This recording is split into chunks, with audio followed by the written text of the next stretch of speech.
لوگ علی کو صرف ایک غریب شو شائنر سمجھتے تھے، لیکن کسی کو اندازہ نہ تھا کہ یہی لڑکا ایک دن دنیا بدل دے گا۔ ہر صبح علی ٹھنڈی سڑکوں پر بیٹھ کر لوگوں کے جوتے پالش کرتا اور رات کو سٹریٹ لائٹ کے نیچے پھٹی ہوئی سائنس کی کتابیں پڑھتا تھا۔ لوگ ہنس کر کہتے علی کبھی کچھ نہیں بن سکتا، مگر اس کی آنکھوں میں ایک الگ ہی آگ تھی۔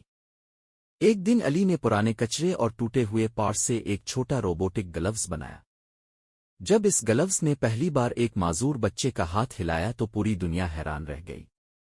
ویڈیو وائرل ہو گئی اور پھر وہی غریب علی چند سالوں میں بلیر انوینٹر بن گیا۔ لیکن سب سے حیران کن بات یہ نہیں تھی، اصل شاک اس وقت لگا جب علی نے اپنی ساری دولت غریب بچوں اور معذور لوگوں کے لیے فری ٹیکنالوجی سٹیز بنانے میں لگا دی۔ کہتے ہیں آج بھی دنیا کے کسی کونے میں اگر کوئی بچہ مایوس ہو تو علی کی بنائی ہوئی مشین اس کی زندگی بدل دیتی ہے۔ لیکن بہت کم لوگ جانتے ہیں اس روبوٹک گلوز کے اندر ایسی کون سی سیکرٹ چیز تھی جو کسی اور سے کبھی دوبارہ نہیں بن سکی۔